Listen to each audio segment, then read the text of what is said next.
ಸಾವಿನಲ್ಲೂ ಸಾರ್ಥಕತೆ ಮೆರೆದ ಮೃತನ ಕುಟುಂಬ. ಮೃತ ಯುವಕನ ಕುಟುಂಬಸ್ಥರಿಂದ ಅಂಗಾಂಗ ದಾನವನ್ನ ಮಾಡಲಾಗಿದೆ. ಇನ್ನು 13 ಜೀವಗಳಿಗೆ ಬೆಳಕು ತಂದ ಅಂಗಾಂಗ ದಾನ. ಸಾವಿನಲ್ಲೂ ಸಾರ್ಥಕತೆ ಮೆರೆದಿದ್ದಾರೆ ಮೃತ ದರ್ಶನ್ ಕುಟುಂಬಸ್ಥರು. ಮೂಲತಃ ದಾವಣಗೆರೆಯ ಗುಡಾಳ ಗ್ರಾಮದ ಯುವಕ ದರ್ಶನ್ ಬೆಂಗಳೂರಿನ ನಾಯಂಡಹಳ್ಳಿ ಸಮೀಪ ಆಕ್ಸಿಡೆಂಟ್ಗೆ ತುತ್ತಾಗ್ತಾರೆ. ಅಂದರೆ ಬೈಕ್ನಲ್ಲಿ ಬರ್ತಾ ಇದ್ದಂತಹ ದರ್ಶನ್ ತಲೆಗೆ ತೀವ್ರ ಗಾಯಗಳಾಗುತ್ತೆ. ರಕ್ತಸ್ರಾವದಿಂದ ನರಳ್ತಾ ಇದ್ದಂತಹ ದರ್ಶನ್ರನ್ನ ಆಸ್ಪತ್ರೆಗೆ ದಾಖಲು ಮಾಡಲಾಯಿತು. ಇನ್ನು 24 ಗಂಟೆಗಳ ಕಾಲ ಐಸಿಯುನಲ್ಲಿ ಚಿಕಿತ್ಸೆಯನ್ನು ಕೂಡ ಪಡೆದುಕೊಂಡರು.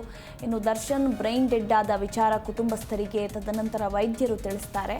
ಸಂದರ್ಭದಲ್ಲಿ ಅಂಗಾಂಗ ದಾನ ಮಾಡುವ ಸಲಹೆಯನ್ನು ಕೂಡ ವೈದ್ಯರು ದರ್ಶನ್ ಕುಟುಂಬಸ್ಥರಿಗೆ ತಿಳಿಸಿದಾಗ ಕೂಡಲೇ ಅಂಗಾಂಗ ದಾನಕ್ಕೆ ದರ್ಶನ್ ತಾಯಿ ಮತ್ತು ಕುಟುಂಬಸ್ಥರು ಒಪ್ಪಿ ಅಂಗಾಂಗ ದಾನವನ್ನ ಮಾಡಿದ್ದಾರೆ. ಈ ಮೂಲಕ 13 ಜೀವಗಳಿಗೆ ಈ ಒಂದು ಅಂಗಾಂಗ ದಾನ ಬೆಳಕು ತಂದಿದೆ. ಇನ್ನು ನಮ್ಮ ಮಗ ಬೇರೆಯವರ ಜೀವನದಲ್ಲಿ ಬೆಳಕಾಗಲಿ ಅಂತ ಕುಟುಂಬಸ್ಥರು ಕೂಡ ಹೇಳಿದ್ದು ಸಮಾಜಕ್ಕೆ ಮಾದರಿಯಾಗಿದ್ದಾರೆ.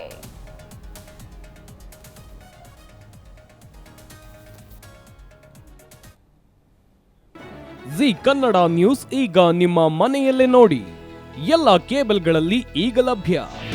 ನಿಮ್ಮ ನೆಚ್ಚಿನ ಜಿ ಕನ್ನಡ ನ್ಯೂಸ್ ಈಗ ಸನ್ ಡೈರೆಕ್ಟ್ ನಲ್ಲಿ number 292, Tata play number 1664, Jio TV number 1334, NXT digital number 30, in cable number 30, city networks 51, U digital number 162, GTPL number 17, Rockline telecommunications number 42, Shri Basaveshwara cable number 168, rural cable network 60, Vinayaka digital 57, Abhishek cable 821, city channel 53, Siddeshwara cable network 57, V4 digital Infotech 628, Surya digital networks 53, Gajanan digital number 836, Malnad Infotech Private Limited number